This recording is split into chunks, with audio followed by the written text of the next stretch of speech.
Hello, everyone. My name is Christine. Thank you again for joining me on this video. Like many of you, I have been revisiting the issue at hand. One of the main concerns, I guess, with the Australian immigration right now has been mass immigration. And then just recently, Pauline Hanson has come up with, by throwing another spanner in the works and thrown out the word monoculturalism. And so I thought, it would be nice to get down into the weeds of these issues again. So thanks for joining me. First of all, I want to just go back to what I talked about, what we discussed in the last video, which was the issue of mass migration. So just as one of the points that is of concern, I guess, to the population, currently in Australia, mass migration is quite an issue, and we discussed it in the last video. But just as a roundup, we talked about migration. Now, migration is as old as time itself. Okay, so most human populations have moved to or settled to where they currently are. So the world population looks really different to what it was hundreds of years ago, thousands of years ago, and everyone has immigrated everywhere except for a couple of exceptions. Okay, like the African, Indian, sorry, not Africans, maybe the African population. But the African population, what else can I think? The Red Indian population, the indigenous Australian population. Otherwise, immigration is something that is just a part of human nature. Okay, and then we did discuss the fact that in Australia is basically a country of immigrants. Everyone came here, including the British who established Australia as a penal colony, and the only people that really are indigenous to Australia are the indigenous Australians, which are Aboriginal Australians and Torres Strait Islanders. Now, what is the dynamics of immigration? So in immigration, at least the current setting of immigration, contemporary immigration, you have the host population, and then you have the migrant population. Now, the host population is a population that receives and shares its existing resources with the migrating population. Yeah. Best case scenario, this should actually be a symbiotic relationship in which both groups benefit. That is, the host population benefits and the migrating population benefits. So the migrants, for instance, in Australia and in other parts of the world, usually migrate to get jobs and to get a better life opportunities, not only for themselves, for their children, and maybe even for their relatives who join them overseas. The host population benefits where they may have a skill shortage, like in Australia. We have a skill shortage of medical officers and nurses and doctors in the rural and regional areas. We may have a skill shortage of teachers. And sometimes these skill shortages, are helped or met by migrant populations who are willing or who are asked to go and fill these skill shortage areas, at least for a period of when they come into Australia. So mass migration. Let's talk about mass migration. Mass migration is where the host population is unable to cope with the influx of newcomers, okay? And it's over a period of time. So it could be over 5 years, it could be over 10 years, it could be over 15 or 20 years, okay? So this is what we talked about last time, is that there's pressure on the infrastructure. So sometimes when mass migration is a policy implemented because of government policy, there has not been enough time to expand the infrastructure. So the infrastructure such as transportation, if it's a big city, the infrastructure such as health, hospitals that are available, education facilities, these may not be adequate if the population grows too rapidly by means of mass migration. Okay. The other thing is housing. If the population grows too rapidly, something happens to both the rental market and the buyer's market. That is that there's not enough supply. So the demand exceeds the supply. And as you know, in economics, if demand exceeds supply, what happens is the price goes up. So there's upward pressure on rental prices and upward pressure on the buyer's market. The other thing, secondly, integration failure. So due to sheer numbers, host populations may be unable to integrate newcomers, okay, effectively into the fold. And if it happens too quickly, then there's not enough programs in place to, bring these newcomers into the fold, teach them the language adequately, teach them the culture, and just bring them and help them be part of the host population. So what happens is there's a rise of enclaves, and then there's this mentality that rises. That's not a very positive mentality. It's this mentality of us versus them, and it can be on either side. It can be the host population, and it can be the migrant population. And then the other thing that happens is that there can be racial and ethnic tensions. You can have turf wars like you have sometimes in Melbourne with the different migrant gangs. And you can have things like a couple of years ago in 2005, there was a Cronulla riots in Sydney in 2005. And that was fomented by, of course, racial tensions. Now, bundled up with migration is the policy of multiculturalism. Okay, this is the third thing I'd like to talk about. Now, multiculturalism sounds like a good thing. It sounds like a benevolent policy to welcome newcomers. However, multiculturalism is a double-edged sword. Okay, it's a dangerous policy, I think. It can be beneficial in terms of enriching the culture of the host population, but it can also tip over to the other side. I think it's a double-edged sword. Now, this is why I think it is dangerous. Multiculturalism is dangerous because it's social engineering to change the identity of the host population and culture by introducing a myriad different cultures. Okay, so it's designed to weaken the national cultural values and remove national identity.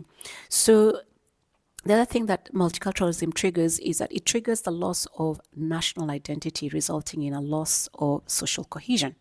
Okay, so it's actually a political strategy to divide and conquer the people. Because when you have a society that has social cohesion, it's not easy to manipulate them, and they can gang up and vote you out of power if you're a politician or a political power.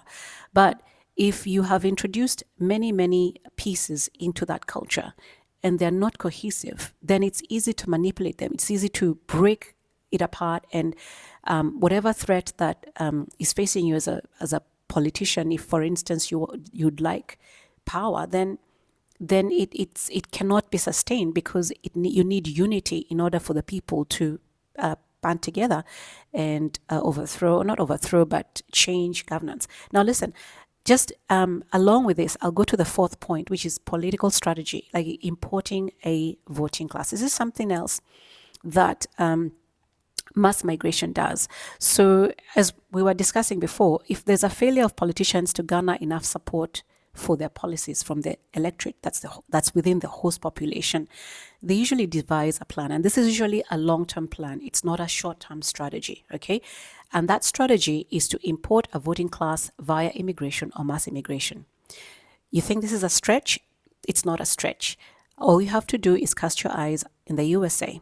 Okay, we'll talk about that a little bit later. So we know that most migrant populations vote for Labour. Okay, so for instance, in Australia, the Muslims vote at a rate of 85% for Labour.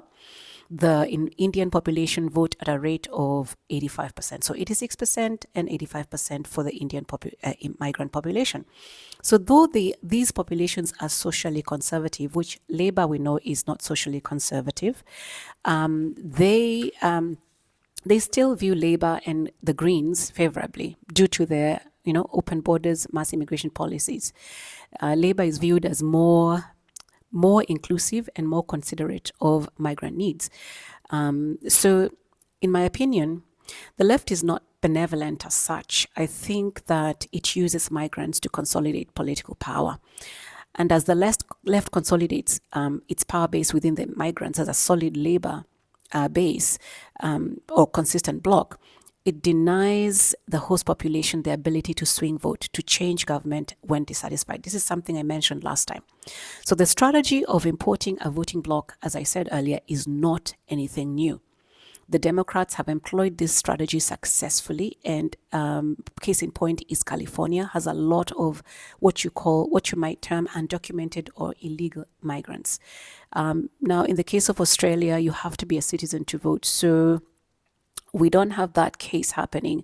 But what's been happening is a supercharged situation with a lot of immigration, as people would say, this is the argument we're talking about. It's mass immigration. And as they come in as temporaries, then there is a process streamlined to bring them into the fold to citizenship. And then as they become citizens, then become a very faithful left voting bloc. All right, so we're going to change pace a little bit, and we're going to talk about the host population in Australia finding itself under pressure and in a quandary, okay? Caught between self-preservation and compassion. Okay, so it would be unfair to blame the migrant population for the pressures felt in certain instances. Migrants, like most Australians, are looking for a better life and they're looking for better opportunities. They are here because the doors were swung wide open by the politicians. And politicians, of course, are serving their own agendas based on their, I guess, globalist and open borders ideologies. Okay, so Pauline Hanson has a concept that she's been floating around, which is a concept of monoculturalism, which is directly antithetical to multiculturalism. In my view, it is impossible for Australia to become monocultural.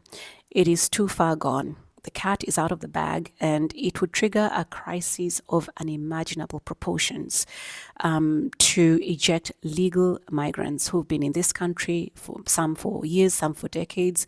They've built lives here, they've built homes here, they've built businesses here, they've been a core part of the economics and the structure and the fiber of the society.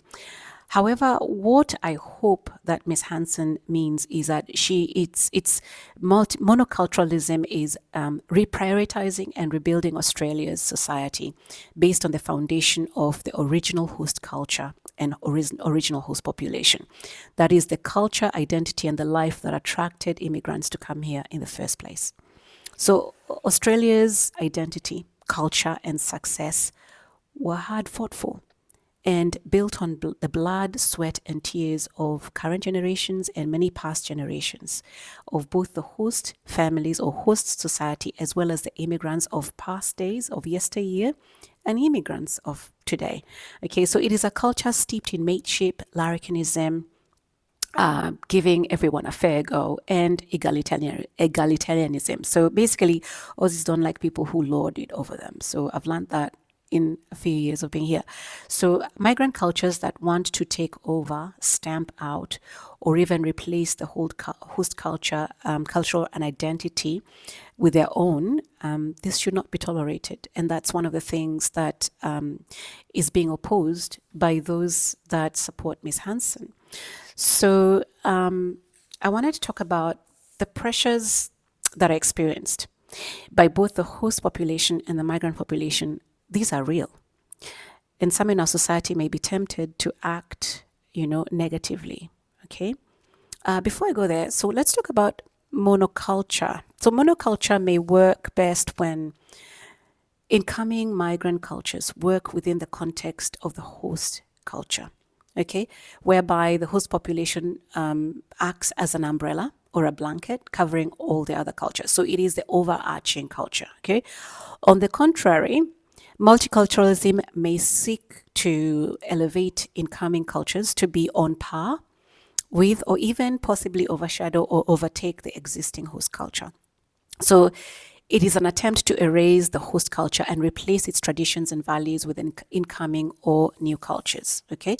So I guess going back to the point that I'd made prior is, I guess the pressures experienced by both the host population and the migrant population, they're real. Okay, and I guess, as I said earlier, some may be tempted to act negatively. If one is tempted to show hatred, malice, or discrimination, it may be easy to target one group of migrants and miss the other. You see, there are migrants that easily blend into the host population by virtue of their race, culture, or country of origin, such as the Brits, the Kiwis, the white South Africans, the white Zimbabweans, the Europeans. Okay, so ethnically, they are Caucasian. and they may or may not speak English as a first language. And so that gives them a bit of a leg up, and they kind of blend into the Australian society, which is predominantly Caucasian. Then you have others that stand out like sore thumbs because I guess they are people of color, they're ethnic, they're cultural, or they have other differences, religious or other differences.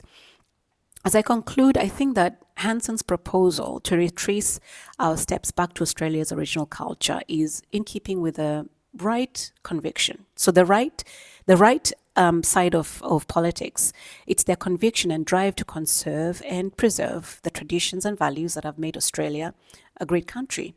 In fact, a country that is a sought after destination for many, many immigrants from all over the world. Okay, so this is what I'll put a pause there because if this video is getting long, but I'd like to really hear your point of view, your perspectives on the ideas that I've shared here, the opinions that I've shared here. If you have any facts to share or to, I guess, support or even to disagree with what I've said, share them in the link below. And I'd like to encourage you to like this video. I'd like to encourage you to share this video if you found it useful. I'll see you.